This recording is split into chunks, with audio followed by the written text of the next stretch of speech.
realidad es que algunos de ustedes ya han visto esto. La realidad es que si miramos nuestra trayectoria, somos un país en que nos ha costado generar un sistema de producción que produzca más kilos de carne por res. En nuestras producciones han sido en el pasado una copia prácticamente del stock. Hemos tenido una trayectoria hacia la desaparición del novillo pesado, o sea, todo esto ustedes ya lo saben, lo han escuchado más de una vez.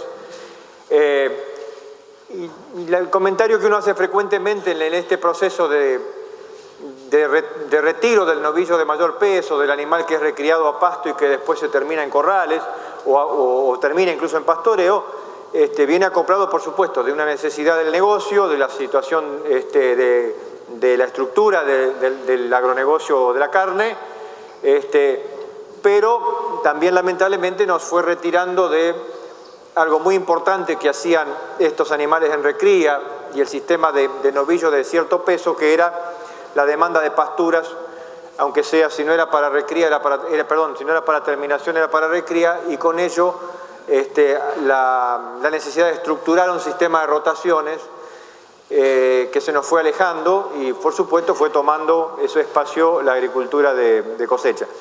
El modelo de rotaciones es un modelo interesante, sin embargo, y que tiene ahora una intención de retorno. Se está hablando mucho y cada vez más de rotaciones y producir más pasto en esas rotaciones, recuperando allí cierto espacio la ganadería.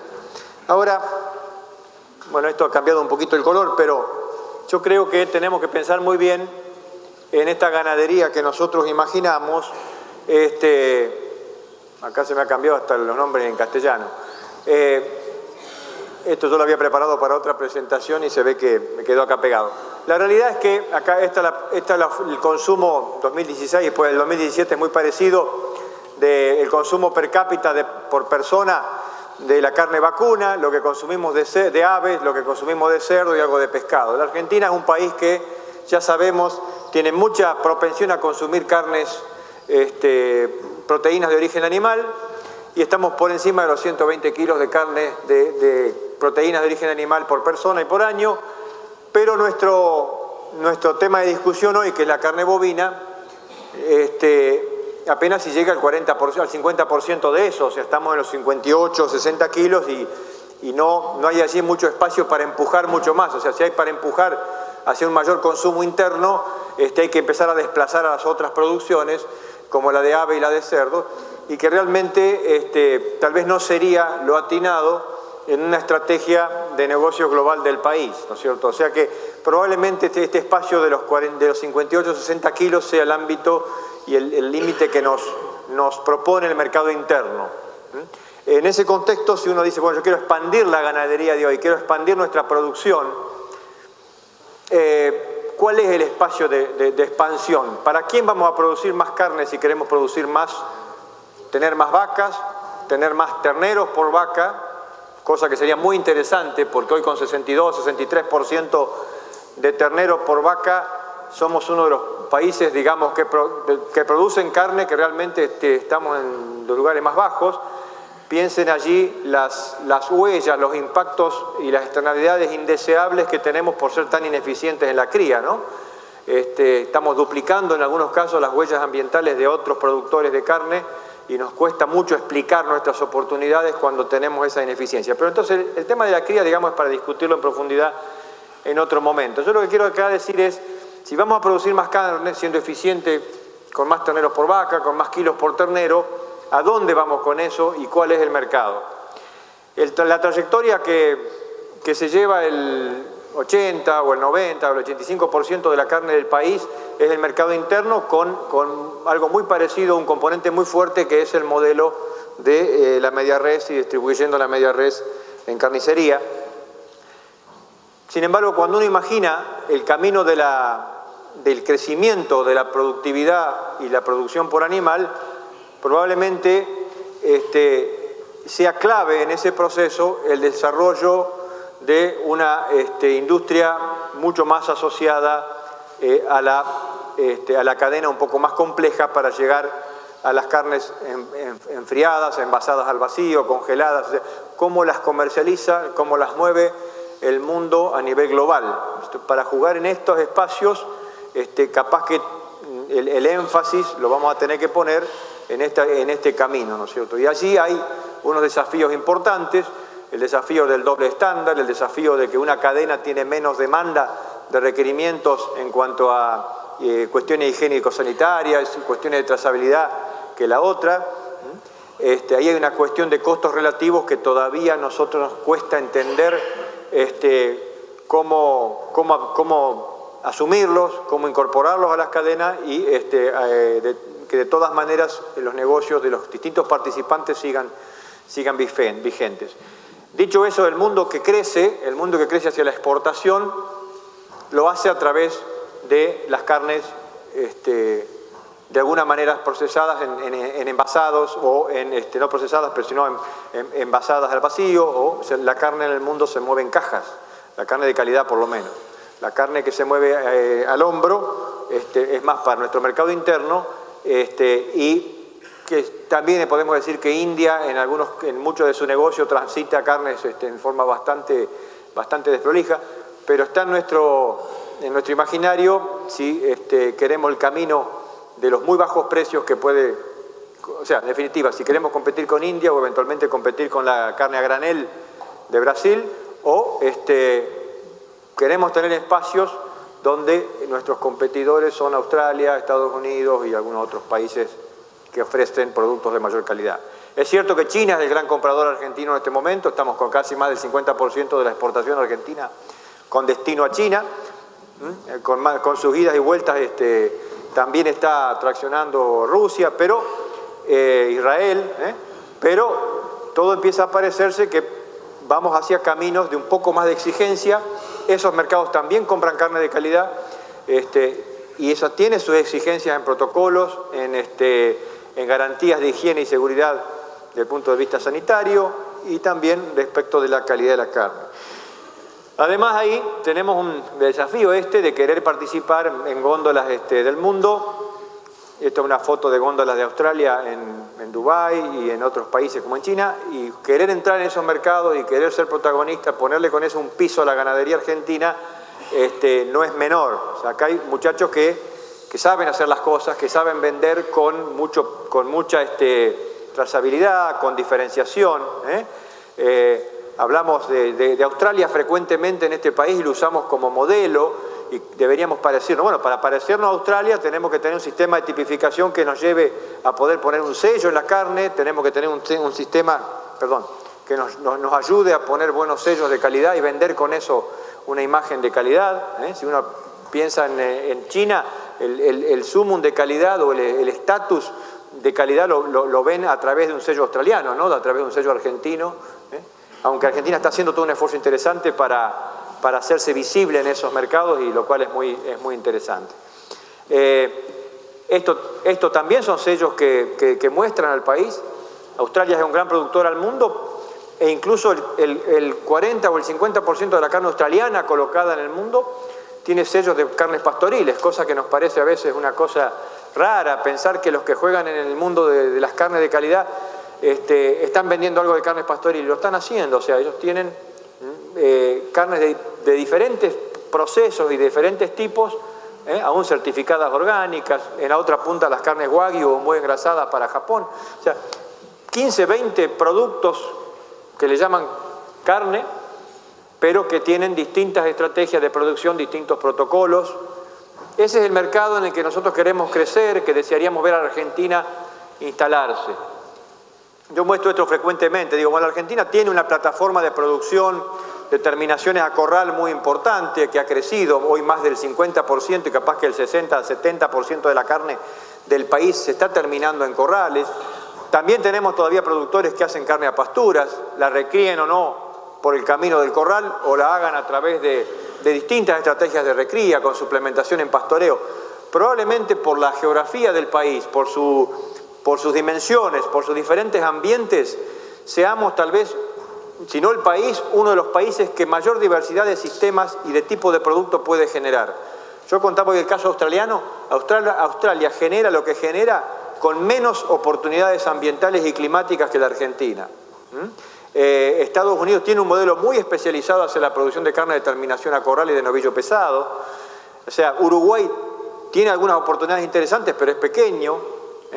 O sea, Argentina tiene casi una oportunidad única de producir carnes con diferentes trayectorias, diferentes protocolos de producción, de las más pastoriles a las más intensivas de corral, de animales más livianos y más pesados, casi único. Y como nosotros vivimos en eso, día a día lo vivimos y estamos inmersos acá adentro, capaz que no los vemos. Si nos corremos un poquito hacia afuera, podemos ver la oportunidad que hay allí.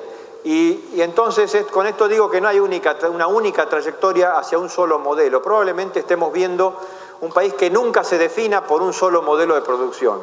Y lo cual es bueno, porque no toda la carne la tenemos que hacer a corral y toda en base a maíz. Hoy el maíz, incluso el maíz de hoy es muy competitivo, está competido por otros destinos, tanto como el destino de la exportación, con sus cuestiones en los últimos días, pero también en las producciones de las otras especies.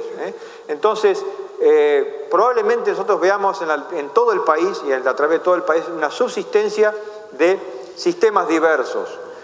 Hay unas tendencias comunes, sin embargo, en todo el país, que uno ve cuando recorre el país. Ve mucha tendencia al ciclo completo, lo que acá se estuvo discutiendo. También se discute en el noroeste, se discute en el norte de Córdoba, en Chaco, en Santiago del Estero. Se discute ahora en Viedma, en el norte de Río Negro, la transición hacia modelos de ciclo completo, las formas de engordar de alguna manera productos a nivel local para evitar los grandes costos de las transacciones y de los traslados.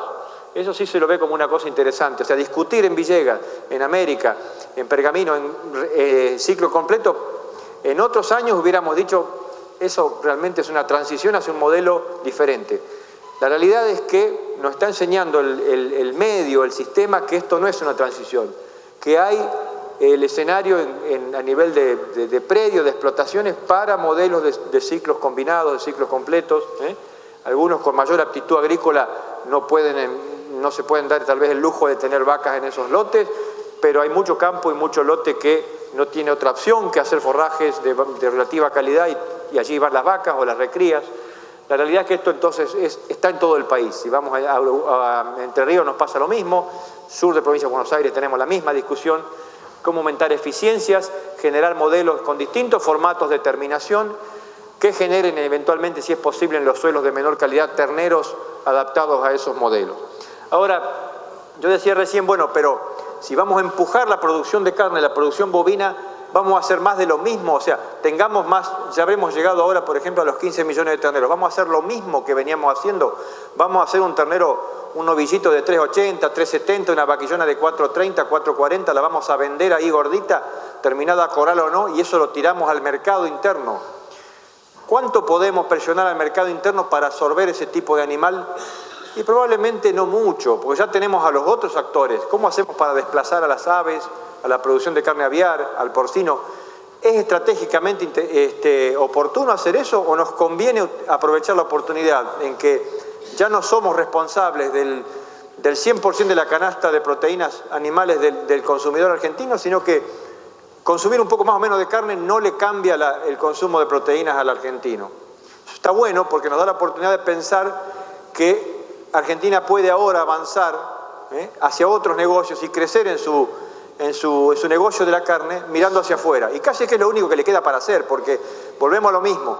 Si hoy volcáramos todo al mercado interno, con lo poco que se está exportando, si los 400 o 450.000 toneladas las quisiéramos tirar todas en el mercado interno, ya empezaríamos con algunos problemitas en competencia entre especies, o sea, particularmente con la producción de aves. Entonces vamos a hacer ahora carne de exportación. La vaca se está acabando, China ya nos dice que no le interesa solamente vaca, sino también novillo. El novillo pareciera, el novillo más pesado, que va a ir hacia un mejor precio, pero nuestra media res o nuestra res, a la que estamos acostumbrados, y es relativamente chica, es relativamente liviana, ¿Es ese el tipo de animal de exportación? Y la verdad que no lo es, todos lo sabemos. O sea, todos los que ustedes que hacen exportación de novillo saben que van a buscar un novillo un poco más pesado y que, bueno, si el precio está, entonces me animo a hacerlo y ahí está la discusión. Si hago un novillo de doble propósito, me pongo unos 450 kilos, me lo absorbe el mercado interno y si no va hacia exportación. Yo creo que para los dos casos es una situación de compromiso bastante compleja, porque para el de exportación todavía no alcanza a ser el animal realmente interesante para exportación y se pasa un poquito de lo que está dispuesto a pagar el mercado interno, pero es donde vivimos hoy. Ahora, del punto de vista de la productividad por animal, de la productividad del país, faenar un animal a la mitad de su vida útil, o sea, un ternero que podría pesar 500 kilos a la faena, ser joven y ser de buena calidad, y lo estoy faenando con menos de 300, estoy perdiendo la oportunidad de hacer un 50% o a veces un 100% más de carne sobre ese animal que nos cuesta tanto gestar y producir. Estamos produciendo un ternero cada 2 vacas en el país. Eso es tremendamente ineficiente. Si encima a ese ternero le ponemos solamente 150 kilos encima y lo vendemos como gordo, y la verdad que la oportunidad de generar un negocio para el país y para todos nosotros de cierta proyección, de cierta madurez, la estamos perdiendo. O sea, el mundo realmente juega con muchos kilos por animal y sobre todo la industria frigorífica con la que competimos quiere hacer pasar por unidad de tiempo, por el riel de faena, la mayor cantidad de kilos posibles. A diferencia de nosotros, en Estados Unidos, por faenar una res liviana hay que pagar más, porque por la misma unidad de tiempo estamos haciendo pasar un animal liviano que desarma menos carne por unidad de tiempo.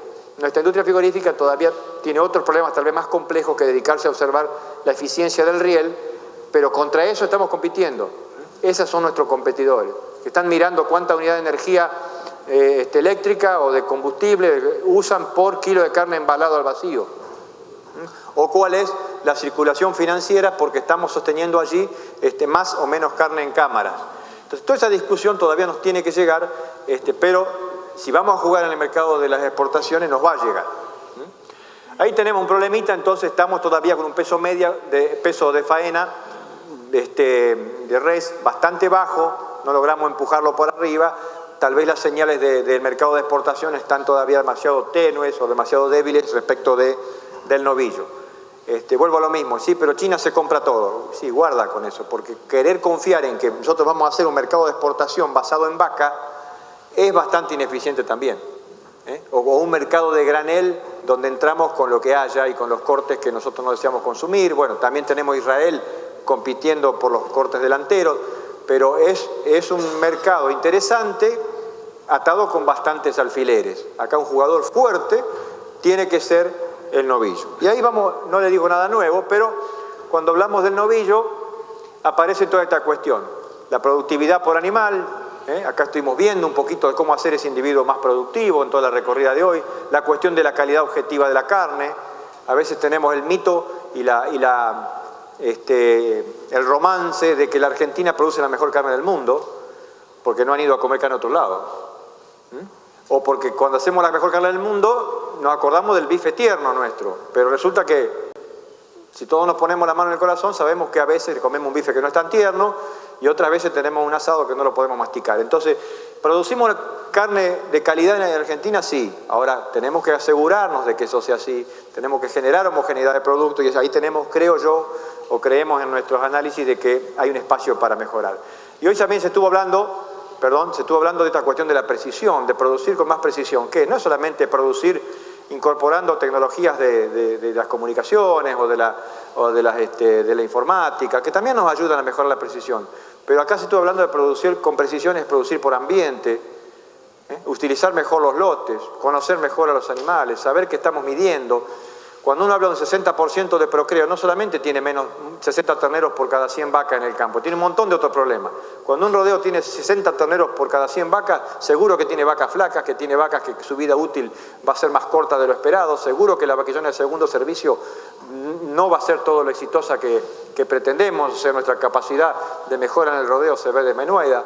Si es 60 terneros por cada 100 vacas, probablemente la mitad de esos terneros igual sean cola, o sea que van en camino a esos rodeos a tener menor kilos de destete, probablemente son terneros mal criados al pie de la madre y que no tienen mucha expectativa de recría posterior, o sea que no van a producir mucha calidad de carne, y además no permiten juzgar a los rodeos por fertilidad, porque lo que estamos haciendo es subnutriéndolos. Entonces, ¿cómo vamos a mejorar por fertilidad si tenemos un rodeo cuya fertilidad está enmascarada por una subnutrición? Entonces hay mucho oculto atrás de una baja tasa de procreo. Y las otras cuestiones son estas cuestiones de la sustentabilidad económica y ambiental, donde sabemos que un ambiente exigido por baja oferta forrajera está siempre sobrecargado y muy expuesto a erosiones de todo tipo, y no podemos hablar un rato largo de eso. En el tema del novillo, frecuentemente hablamos de que, bueno, ¿cuál es la gran discusión interna? Que en el novillo nuestro pesado es poco competitivo por conversión. Vamos a ver ese tema ahora. Sí, si tenemos un animal de 450 kilos, la conversión ya se disparó, estamos con una conversión de 10:1, es un animal muy ineficiente, eso decimos frecuentemente. También decimos que la calidad de la carne de un animal pesado de 2 años, pero que pesa 500 kilos, es inferior a la calidad de uno que pesa 300 kilos. Vamos a empezar por un poquito con el tema de calidad de carne. Esto ya lo he mostrado y seguro ustedes lo han visto muchas veces, pero el mundo que negocia calidad de carne y come carne tierna, no come carne tierna de animales de 300 kilos. Frecuentemente faena animales de 500 o de arriba de 500 kilos. Son jóvenes. Este es un ensayo que nosotros hicimos hace mucho tiempo, faenando animales gordos de 318, 380, 450, 500 kilos. ¿Qué edad tenían a la faena después de haber participado por un periodo de corral? Tenían 12 meses, 18, 24 y 26 meses. Todavía muy cerca de los 2 años, llegando a los 500 kilos. En su etapa de terminación, de 90 días en este caso, o 170 en la etapa final, por supuesto estos más livianos aumentaban 1 kilo por día, estos 1 kilo 340, 1 kilo 350. Ahora, si miramos en esos casos las conversiones, fíjense el consumo de materia seca, aumento de peso vivo, 7,6, 7,5, 7,1, 7,7. Es tan ineficiente este animal que no lo haríamos por un problema de conversión. La verdad que no es tan ineficiente. Ahora, si miro acá la conversión a res, alimento que le doy por cada kilo de res que genera, que es lo que interesa, 13,4 a 1, 12,8 a 1. No hay diferencia en conversión. Entonces, a veces arruinamos mucho las probabilidades de producir este tipo de animal con un mal manejo pre y post-destete, en la recría, cómo manejamos el corral. Estos aumentos son frecuentes de encontrárselo 1 kilo 200 en este tipo de animal. Y decimos, no, porque esos son los animales que tienen las mejores conversiones. Bueno, pero no sé si ahí termina esto. Tal es así que no termina ahí, que el mundo que hace animales de 600 kilos, de 650 kilos a la faena, no habla de conversiones de 8 y 9 a 1, habla de conversiones de por debajo de 7 a 1. ¿Qué le pasó a esa carne? Y esa carne es idéntica. Este animalito de 12 meses a la faena y liviano con este peso, produjo una carne, una res, que es 200 kilos más liviana que esta, pero que es igual de tierna. Esta medida que dice acá dice fuerza de corte. Es cuánto nos cuesta en forma efectiva con una máquina, cuánto esfuerzo tenemos que hacer para cortar ese pedazo de carne. Acá dice 30, acá dice 29, acá dice 30, acá dice 30. No, nos cuesta lo mismo. Esa es la percepción de terneza. La terneza, la fuerza de corte es lo mismo. Otras cuestiones que podían ser diferentes de la carne, brillo, color, todo idéntico. Grasa intramuscular, para los que les interesa el número porque están pensando en animales de exportación. Entonces, claro, estos niveles de 2,6, 3% de grasa intramuscular es muy bajo, es muy magro. No le importa el consumo interno, sí le importa la exportación. Hay que tener por lo menos esto, 4,5, 5% de grasa intramuscular para hablar de cortes de exportación tipo 481, exportación Unión Europea, exportación a países que hablan de calidad de carne. La calidad de carne, como les digo, del mundo que comercializa carne de novillo es de este tipo de animal. Entonces, espesores de grasa, no, porque estos animales tienden a tener mucha grasa de dorsal. 8 milímetros, 8,7, 9 milímetros. Animales muy especiales, no, animales de acá, del Intanguil, de La Pampa, un rodeo de cría Angus común, que no difieren mejor y peor que el que tiene el productor en la zona. Entonces, los mismos animales que podemos haber visto hoy acá. Este es el novillo típico de Argentina. No estamos con una genética para hacer solamente esto. Por lo menos en la gran geografía de la región templada. Si nos vamos al norte, más todavía. Si nos vamos a los animales con cruzamientos de tipo Brangus, Braford, qué sé yo, nos ayudan mucho más a ir para este lado que estar en animales muy livianos a la faena. Igual créanme en esas categorías, en ese tipo de animal, las cuestiones de terneza y atributos de la carne son muy similares, aunque sean pesados. Vamos a los temas de crecimiento. Área de ojos de bife se miran mucho en la carne. ¿Por qué? Porque eso es una cuestión de que alguien quiere saber cómo es el tamaño del bife cuando lo va a comer. No, eso no importa. Lo que importa es la asociación entre área de bife y el rendimiento carnicero. Cuanto mayor es el área, mayor es el rendimiento carnicero y el rendimiento de rojo, el rendimiento de carne efectiva. Estas áreas son muy compatibles con los cortes, con los niveles exigidos para la exportación. Las áreas más chiquitas apenas dan y en muchos casos se quedan afuera de un protocolo de exportación. Recientemente terminamos un ensayo que a mí me resulta muy interesante y yo quería compartirlo con ustedes. Yo sé que los abrumo con números, pero se nos ocurrió con una empresa que nos ayuda a hacer esta experiencia. Fue de verano, un verano complejo, mucho calor en pleno diciembre, después volvimos a tener calor en febrero, pusimos sombra. El mundo está hablando mucho de esto de conversión a carcasa, eso que yo le mostraba hoy. Bueno, juzgo la conversión a peso vivo, pero lo que yo no vendo peso vivo realmente, lo que me importa es la carcasa. O sea, ¿cuál es la conversión de alimento a carcasa? Se nos ocurrió encerrar animales de 300 kilos y encerrar animales de 400 kilos, 310 dice acá y 415 es el peso inicial en todo esto que está acá. Son animales de 300 o de 400 kilos. Voy a contar la columna acá primero de los que encerramos a 300 kilos y les estuvimos en el corral hasta engordarlos hasta 370, 374 y los faenamos, 60 días. Después tuvo otro, mismo grupo, 90 días, 120, 150 días. En el corral estos fueron aumentando, entonces este grupo que entró con 300 kilos fueron llegando a estos pesos de faena. A 370 gordito, 430 también gordo, 480 y 497 también gordito. En paralelo, voy a seguir con esa categoría. Estos fueron los aumentos durante los primeros 60 días, esos 60 días de engorde hasta llegar a los 370, aumentaron a 1,3 kg, estuvieron 30 días más sus compañeros, llegaron a 1,470 kg de aumento por día, y después llegaron a 120 días de engorde, fueron faenados a 480, recuerden que habían ingresado a 310, 1,560 kg de engorde. Después, cuando llegaron al final a 150 días de corral, habían prácticamente arribado a los 500 kilos a 1,3 kg. La última etapa parece que fue mucho más costosa desde el punto de vista energético y que nos lleva a promediar ese peso. Ahora, fíjense los aumentos en conversión a carcasa. La conversión efectiva a kilos de res, no a kilos de carne. 770 gramos por día, 880 gramos por día por haber estado 90 días y estuvieron 120 días, el promedio nos da 940 gramos por día. Quiere decir que en los últimos tramos, para mejorar cada promedio, estamos yendo a ritmos más altos de conversión a carcasa. O sea, si yo dibujara esto por tramo, no por periodo de 120 días, sino por tramo, por salto, la conversión a carcasa va mejorando en forma exponencial. Y después de esos últimos 120 días, cuando pasamos los últimos 30 días, estos animales están llegando a los 500 kilos, es donde se cae un poco la conversión a carcasa, tal que nos baja todo el promedio para abajo. Que también hicimos en ese grupo, en vez de meter de 310, metimos de 415, animales recriados por 6 meses más, un tiempo más largo. Y diríamos, no, esos se engrasan enseguida.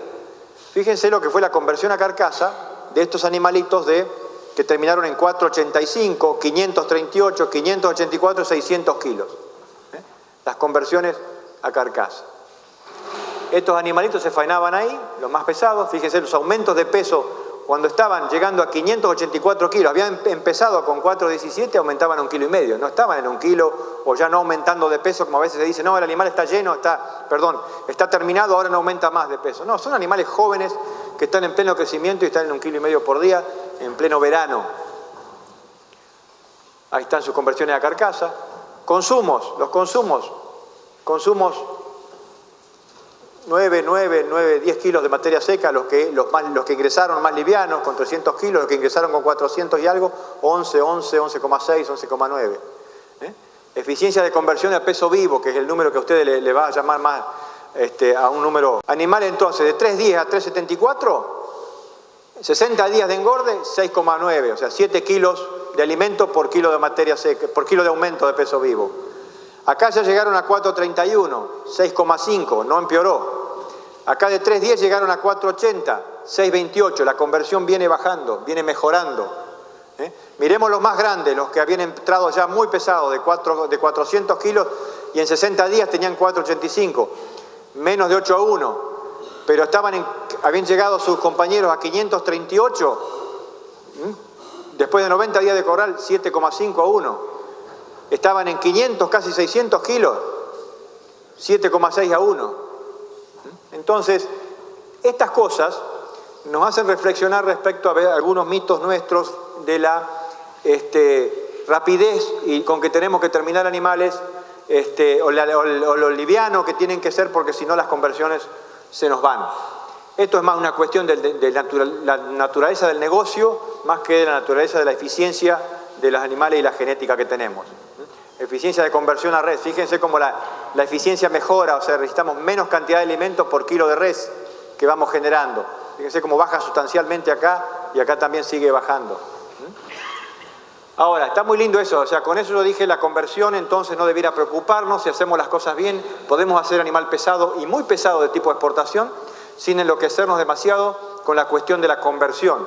Si se nos complica la conversión es porque alguna cosa no estamos haciendo del todo bien en la alimentación, en la dieta, en el día a día, para darles una información adicional. Esos animalitos nosotros los alimentábamos una vez por día, no hacíamos las cosas del todo bien.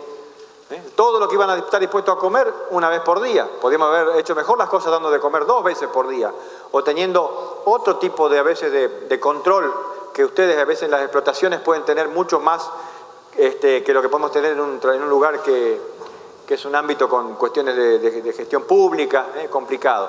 Pero esto no es de ese ensayo, pero en ensayos anteriores también tenemos que mirar el animal de adentro. Esta variabilidad, este engrasamiento y este no tan engrasado, son del mismo grupo, un lote de animales Angus también de unos años anteriores, donde todos eran parecidos de afuera, o bastante parecidos, y miren lo que uno observa del lado de adentro, ¿no? Esto ahora lo quiero comentar con este montón de datos, que permítanme ir despacito, pero fíjense, este animal promedio que tengo acá, nació con 37 kilos, ingresó a los corrales con casi 400, salió con 500, tiene un aumento de 3,70, su rendimiento fue de casi el 60%, 59%, un área de bife de 66, espesor de grasa de casi 1 centímetro, 10 milímetros, muy bien engrasado, me da eso. La fuerza de corte muy buena, o sea, sería un animalito muy parecido al ideal de exportación de novillo pesado. Este es el animal promedio de 130 novillos que pasamos por un experimento que termina con alimentación a corral, ¿no es cierto? Este es el animal interesante, digamos, con buenos atributos y muy equilibrado para la exportación. Ahora, si miro los desvíos de estos 130 animales alrededor de esos promedios, me genera ciertas alertas. ¿Qué significa esto? Que en el mismo grupo, que se termina con este promedio, ese grupo, de 500 kilos y con estos aumentos, tengo animales que aumentaron a 700 gramos por día y otros que aumentaron a 2 kilos por día. Y algunos que tenían un área de bife de 56 centímetros, cuando otros estaban en 60. Perdón, un rendimiento carnicero. Áreas de 48, 49 centímetros cuadrados y áreas de 80. Este animalito, por más que esté dentro de un grupo que salen con 500 kilos de promedio, este animal probablemente es muy chico, le fue muy lento y no califica para un espacio de exportación. O sea, acá hay un desvío importante, hay una variabilidad en este grupo. Este grupo es un rodeo de vacas Angus, hijos, estos terneros, estos machos, eran hijos del mismo toro. Se inseminó todo con la misma genética paterna, el mismo semen. Entonces, si esta variabilidad que yo describo acá, la generamos inseminando y todas las vacas con el mismo toro, me imagino lo que tendremos cuando no tenemos demasiado control de con quién apareamos las vacas, con quién las inseminamos.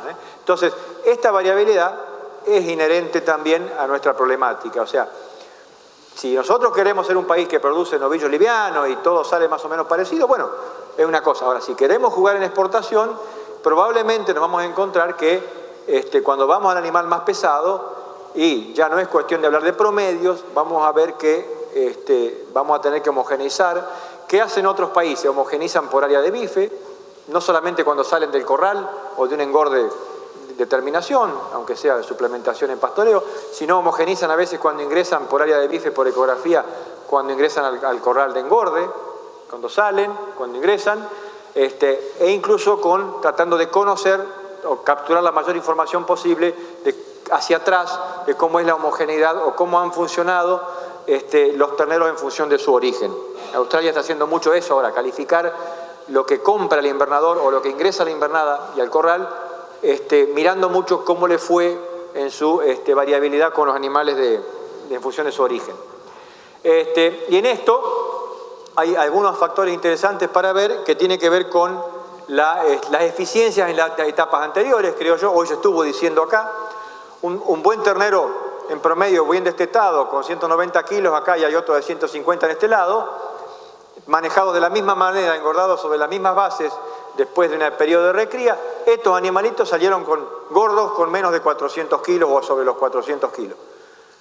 Estos otros llegaron a los 440. O sea, la diferencia que había a la misma edad en un grupo destetado más liviano y otro más pesado, simplemente porque acá había virtualmente un mejor manejo de la vaca o una vaca que convertía mejor y producía mejor ternero, no se lavó en una etapa posterior de recría o en procesos compensatorios. O sea, el corral de terminación y el animal de menos de 2 años de edad a la faena no nos da muchas oportunidades de andar especulando con compensaciones importantes y corregir todo esto. O sea, acá hay 440 kilos, a la faena animales de tipo de exportación y más para mercado interno.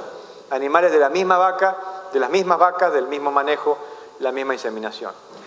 Yo creo que en Argentina tendremos que explotar mucho lo que se dijo recién y se estuvo recorriendo y mirando la cuestión de la recría. O sea, si nosotros podemos generar modelos de producción más lineales, donde podemos hacer, digamos, no demoramos en hacer kilos durante la etapa del postdestete, de la recría, en la etapa final no necesitamos 1,4 kg o 1,5 kg para lograr un animal de cierto peso a la faena. Podemos hacer un animal que aumente en los últimos tramos a un ritmo más suave.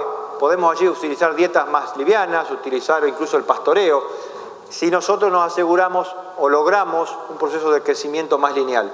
Este modelo no es argentino, digamos, esto es un ejercicio que se está haciendo incluso en muchas partes del mundo. O sea, no confiar en que vamos a empujar a fuerza de maíz, resolver todo en el último tramo del engorde. A fuerza de maíz vamos a terminar animales, vamos a poner grasa de cobertura, vamos a terminar en cierta manera un desarrollo muscular, pero nos va a faltar posiblemente un poco de desarrollo de músculo y también nos va a faltar grasa intramuscular que no la vamos a poder inyectar si estamos nada más que 90 días en los corrales.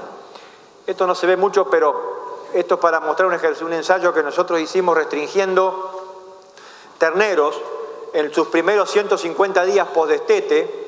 Los destetamos a los 5 meses y medio, 6 meses, le dimos una restricción, sobre todo en proteína, que hizo que estos animalitos estuvieran restringidos en proteína y aumentaran nada más que a 340 gramos, sus compañeros, sin restricción en la dieta, o con menos restricción aumentaban a 680, y en el mismo periodo otros que tenían una oferta proteica por encima de lo que sería el piso, estaban en 770 gramos, 780 gramos en esos 150 días.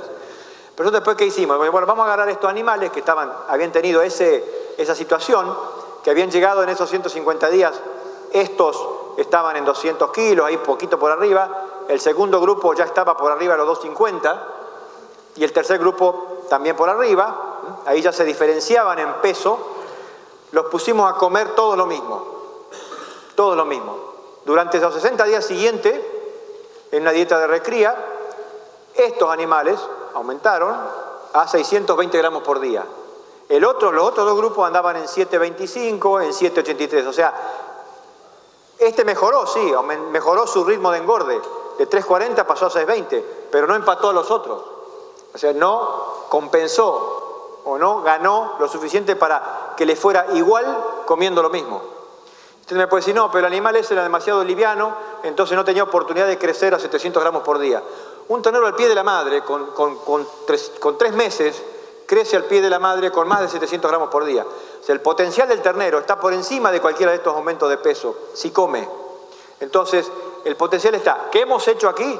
Y probablemente hemos generado un efecto de retraso en su desarrollo, en su crecimiento, que lo estamos acarreando y lo estamos generando, lo estamos arrastrando.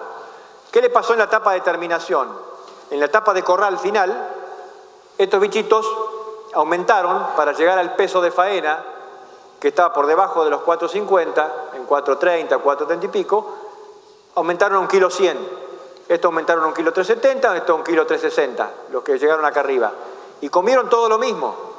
A estos señores les costó 170 días de corral llegar a esa terminación y a ese peso de faena.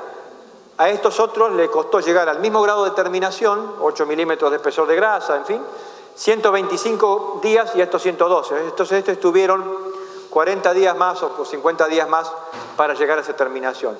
Esto habla un poquito de las cuestiones de los efectos residuales. O sea, hay mucho que podemos hacer, nos parece, en la etapa de predestete y postdestete para que las cosas nos vayan un poco mejor en las etapas posteriores, en la etapa de terminación, cuando por ahí buscamos ese animal más pesado o flexible, que sea eficiente, pero va a un mercado interno, o que queremos eventualmente esperarlo un tiempo más y exportarlo, pero que no esté sobreengrasado.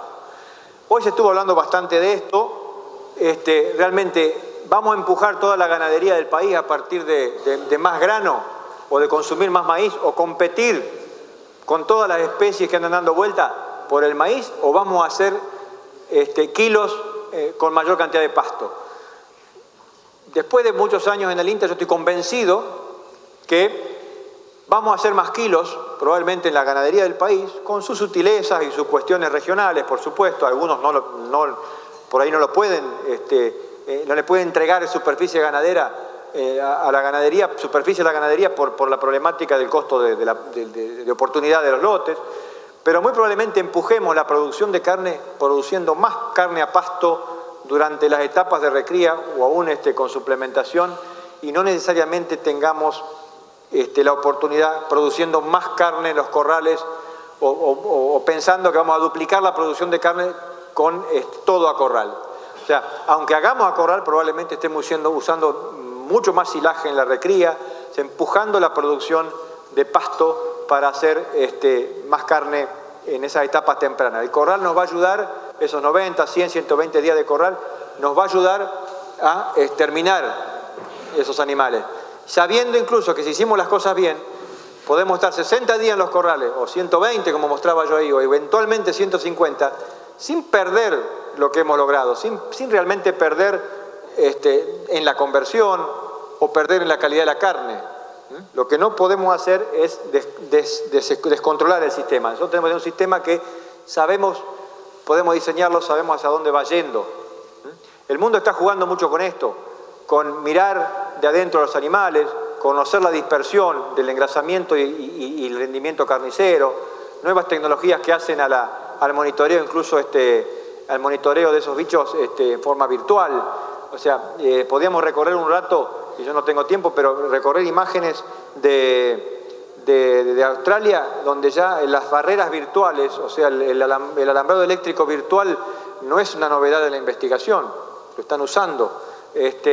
Los sistemas electrónicos y automáticos para manejar aguadas, para manejar animales a distancia, ver dónde están y cuándo, dónde están pariendo las vacas y cuándo están pariendo en lugares remotos. Todo eso se está viniendo, toda esa es la ganadería con la que nosotros nos vamos a encontrar y con la que vamos a competir. Yo quiero cerrar con estos comentarios. O sea, la cuestión pastoril y de alta eficiencia no es del pasado, es una cuestión importante, aunque la usemos nada más que en la recría. Muchos ambientes van a requerir y requieren, y ustedes lo saben acá de la región, y de acá, si nos trasladamos a Córdoba pasa lo mismo, Santa Fe, muchos de nuestros sistemas que transitaron hacia las monoculturas están atribuyendo, por lo menos en parte, a la desaparición de las rotaciones, la cuestión de los anegamientos frecuentes, de la problemática de freáticas. Yo no sé si es todo responsable de ese problema del encharcamiento y del anegamiento y de las inundaciones, que hayamos abandonado un poco las rotaciones y que se hayan ido las alfalfas, pero es lógico pensar que los sistemas basados en pasturas, que los sistemas que usan mucha agua, alfalfa es especie que usa mucha agua para producir cada kilo de materia seca, colaboraban o son contribuyentes positivos a los balances hídricos de las regiones. O sea que podemos hablar no solamente de una ganadería que genera carne, sino que genera atributos, externalidades ambientales importantes, en el ciclo del agua como en el ciclo de carbono. El mundo reconoce en las pasturas de calidad, en las pasturas en crecimiento, en los forrajes, una oportunidad de captura de carbono, de modulación del ciclo de nitrógeno. En otros ambientes, una ganadería también importante que gestiona el recurso natural nos ayuda a manejar esto de los fuegos y los incendios. O sea, nosotros vemos que hay funciones ecosistémicas que tenemos que explotar, que tenemos que comentar, y el mundo también está en eso. O sea, quienes venden carne, quieren vender carne con atributos además intrínsecos del producto, con atributos positivos sobre el ambiente, sobre el sistema. Y Argentina tiene oportunidades de demostrar eso o de participar de eso. Por eso vuelvo a lo mismo, creemos que en todo el país es importante la visión de la productividad de las pasturas, de recuperar ambientes para lograr que sean más productivos y que produzcan más pasto. Los podemos engordar de diferentes maneras al final. Yo con esto quiero cerrar, quería dar este pantallazo. Esta es una opinión, digamos, de varios, no solamente técnicos de INTA, sino de sectores que visualizan en una ganadería que crece hacia tal vez más kilos por animal, pero con un análisis bastante prolijo de cómo construimos esos kilos. No es cuestión tal vez simplemente hablar de, bueno, necesitamos más barato o necesitamos más hilo y si no, no lo vamos a poder hacer. Hay que diseñar un poco esto y imaginar también cómo se reparte el riesgo del negocio, si es mercado interno, si es exportación. Yo puedo comentar hoy que hay productores que me están diciendo, hacemos de todo, hacemos el animal para el mercado interno, hacemos corrales pensando en el negocio de la exportación, ya están estudiando cómo es el ciclo de la exportación, o sea, cómo se perfila, hacia dónde tenemos que tener el novillo ese que sea eventualmente exportable y dónde tal vez, en qué época del año nos concentremos más en el mercado interno. Entonces, podemos decir también, y para cerrar, que la superficie de pastura en el país avanza, no digo para desplazar el corral, lo digo para aumentar esa cantidad de carne que podemos hacer antes del corral y que es muy importante, nada más. ¿Las ganancias de peso de 1,5 kg son factibles? Las ganancias de peso en novillos pesados a corral, ¿no es cierto?, de 1,5 kg, ¿son factibles de lograr? Sí, la pregunta esa de cuáles son la factibilidad de ganar 1,5 kg en novillo, o sea, las ganancias esas son muy factibles y todo lo que nosotros hemos mostrado, hemos tratado de justamente probar a nivel experimental, no es reescribir lo que ya sabíamos que otros hacen. Ganar 1,5 kg en el mundo no es ninguna novedad. Nosotros podemos hacerlo en Argentina, hay productores que lo están haciendo, que pueden hacer 1,5 kg en novillo pesado, como yo mostraba en esos ejemplos. O sea, esos trabajos son trabajos en condiciones muy parecidas a lo que haría cualquier feedlot o cualquier productor de carne. Allí habría un comentario para hacer. Son más fáciles de lograr con animal propio, con animal de ciclo completo, o sea, con animal que uno produce, con el ternero que uno produce, que con el ternero de acopio, que a veces uno tiene dificultades para entender el origen y ver con qué situación de estrés puede venir. Entonces, cuando uno mira con qué individuo uno haría la estrategia de novillo pesado, cuanto mayor control tenés y conocimiento de la cría, de la recría, de cómo le ha ido a ese animal, mejor podés predecir la respuesta del corral. Yo sería muy cauteloso con el animalito que una vez se compra en una feria de 130 kilos, de 140 kilos, y a ese pedirle que llegue a los 480 y que encima gane 1,5 kg al final. Probablemente ese animal, que lo compramos por cantidad de patas, no por kilo, pueda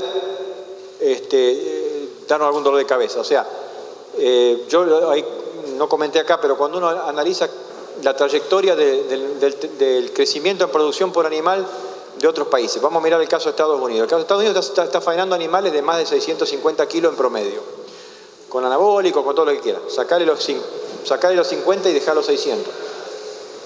En realidad, una de las cosas que pasa no es que están mucho más tiempo en el engorde en los corrales, no es que antes estaban 120 días y ahora están 180 días. El periodo de engorde de esos 4 o 5 meses es siempre parecido en Estados Unidos. El aumento final es para... ¿Sabés dónde produjeron el salto en kilos? Entre el parto y el destete, destetando terneros 70 kilos más pesados, y después, siendo bastante cautelosos, en el post-destete, eso que yo traté de mostrar con ese ensayo donde decía, si nosotros tenemos un ternero de recría post-destete ganando 300 gramos por día, no le pidamos a ese ternero que sea un novillo pesado y eficiente al final. Se nos va a terminar antes.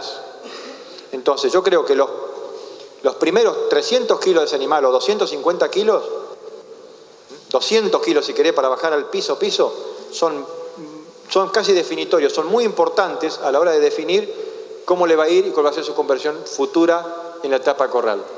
Si le fue mal en la recría, yo te diría destinémoslo a un engorde de mercado interno, porque si no lo vamos a tener mucho tiempo en el corral y una conversión que va a ser 10 a 1. Y ahí van a tener razón todo lo que te dicen, que el novillo pesado convierte mal, que encima no llega nunca a terminarse, montones de cuestiones que surgen, me parece, que más de la problemática inicial con la que partimos y no con el proceso en sí del engorde al final. Sí, esa es otra discusión interesante, el tema del frame del animal y que ya tienen frame más grande. Es cierto que los frames esos son más grandes. Ahora, nosotros tenemos en nuestra genética bastante variabilidad y es muy interesante. O sea, lo que yo te mostraba hoy de animales de 600 kilos a faena no eran desequilibrados, no era nada raro, y son un frame que está entre 4, 4,5, eventualmente alguna vaca de 5, pero son un frame bastante común en la región pampeana. Las vacas que podemos tener en la Pampa no pueden ser muy grandes porque nunca las lograríamos manejar. Entonces, excepto algún biotipo que es bastante chico de la cuenca del Salado, de las partes acá un poquito del sur de Buenos Aires, en realidad el frame de la Argentina no es un frame muy chico. Si querés no hablemos de 1,5 kg, pero yo 1,3 kg, 1,4 kg he visto mucho en animal de buen tamaño. Ayer nomás ayer o anteayer estaba recorriendo un field, estamos mirando los datos y están sacando animales de 480, 460, y las últimas ganancias han sido de 1,5 kg, 1,5 kg. Está bien, ternero propio, ternero bien desarrollado, pero nada que se salga del frame, del tipo de animal, digamos, moderado de la Argentina, ¿no? Ya pasar el 1,2 kg es un problema en los corrales de engorde, pero por eso te digo, o sea, en términos promedio, yo te doy la razón y recorro muchos casos. Hoy le decía a algunos, si no logramos 1,2 kg en los corrales, tenemos que pensar un poco porque 1 kg, 1,1 kg, lo estamos ganando a pasto, o sea, o a veces con silo solo. Entonces tenemos que pensar un poco cómo hacer para extraerle más a ese sistema. No sé si es porque le damos mucho grano entero y el grano entero está muy duro, si porque el animal entra en acidosis subclínica y entonces una acidosis subclínica temprana nos lleva después a un problema de conversión. El animal que en los primeros 30 días entra en acidosis, le vamos a seguir dando de comer y no va a engordar, y vamos a estar en el 1,1 kg y vamos a dar ahí, nos cuesta engordarlo. Hay muchas cosas que hacen que, digamos, que nos impide llegar a ese animal de alta producción, ¿me entendés? Pero me parece que el potencial allí está. Lo que a veces no hacemos es poder capturarlo por todas estas cosas que conocemos. Por eso yo todos los casos que conozco de muy buena respuesta de lograr esas conversiones que yo mencioné, que son de 7 a 1 en el novillo de 500 kilos, es con producción propia, con terneros que vos sabés que han crecido a un aumento decente en el predestete y en el postdestete, de los 400 gramos. Siempre le pongo un piso que desearía ver un aumento de por lo menos, o sea, estar en el 450, 500 gramos de aumento siempre como piso. O sea, si uno se baja de ahí, sobre todo ahí, en ese postdestete inmediato, ya perdemos oportunidades posteriores. ¿Entendés? O sea, probablemente no es que podamos decidir que todo el novillo va a ir a exportación. Probablemente sea el 30% o el 40% del sistema que uno pueda tener. Una consulta por Domingo. Entiendo que está participando en la Mesa de la Carne Sustentable en Buenos Aires y quería consultarlo si nos puede contar un poquito qué está pensando la Mesa Sustentable hoy. Sí, esa mesa es una mesa bastante particular, la Mesa Sustentable. Hay muchas mesas de la carne, por eso no nos equivocamos. No la de lobby, la otra. Está bien. Yo lo que digo allí es que se está tratando de buscar, esa misma mesa, lo que está haciendo en el fondo es buscar indicadores que permitan calificar al producto, a la carne, más allá de los atributos estos intrínsecos que yo mencionaba recién, de que tiene que tener terneza y eso, sumarle indicadores de buena gestión de producción, de sanidad e higiene del producto. Lo que pasa es que eso implica una serie de compromisos para la empresa, o sea, es como una especie de protocolo que uno se propondría adoptar para lograr calificar mejor esa carne y que eventualmente tenga un mejor un cierto seguro de negocio o compromiso de compra. Pero son cuestiones de, ¿cómo te puedo decir?, protocolización del proceso de producción. Ahí eso está, yo digo que va medio lento, o sea, hay mucho de discusión. Uno a veces se pone del lado de lo que eventualmente es práctico, porque podemos escribir mucho, pero a la hora luego de que eso se refleje en algo positivo, que puede ser el precio, hay un tiempo, ¿no? Igual uno celebra que esas cosas ocurran, que nos pongamos a pensar de cómo producir carne la podamos justificar de una manera más sustentable, y es cuestiones de buenas prácticas vinculadas con la inocuidad del producto, con externalidades que no sean negativas. Todo ese es un paquete, digamos, complejo, ¿no? Pero es incipiente, yo creo que es un proceso que va a llevar su tiempo. Gracias. En nombre de la Estación Experimental y de todo el equipo de trabajo de la Experimental, queremos agradecerles a todos la participación. Así que bueno, la idea es invitarlos a cualquier otro evento que hagamos y la idea o la cita es el próximo día ganado en el año 2020, que como dice un importante supermercado, lo importante no es que hayan venido, sino que vuelvan. Así que gracias a todos y el aplauso para todos ustedes. Gracias.